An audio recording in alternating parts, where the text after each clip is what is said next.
안녕하십니까. 점점 싸늘해지는 요즘 군밤같이 톡톡 튀는 주식 이슈들만을 모아 전해드리겠습니다.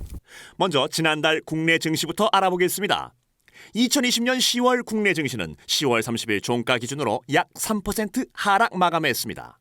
업종별로는 운송, 철강, 은행, 보험 등 경기 민감 업종이 강세를 보였죠. 하지만 미디어, 건강관리, 소프트웨어 등 기존 성장 업종은 시장 대비 약세를 보였습니다.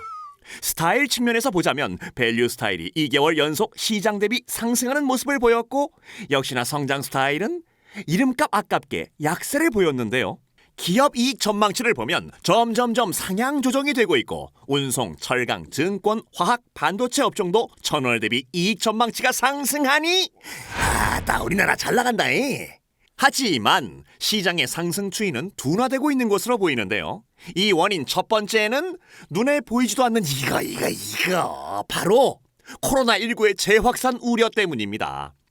전 세계적으로 확진자 수가 늘어나는 데다 점점 추워지기까지 해서 신규 확진자는 더욱 늘 거라는 우려가 커지고 있는데요.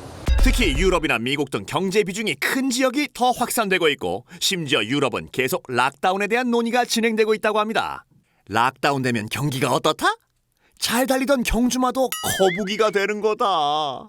두 번째 원인은 코로나 재확산 우려에도 불구하고 재정이나 금융정책 강도는 약화되거나 지연되고 있다는 점 때문인데요. 뿐이랴 미국 재정 지출안에 대한 이견은 계속되지. 올해 1분기 대비해서 중앙은행의 금융 완화 강도도 줄었지. 시장의 실망감이 이만저만한 정도가 아닙니다. 하지만 만약 경기 부양을 위한 재정 확대가 된다면 어허, 축제로구나.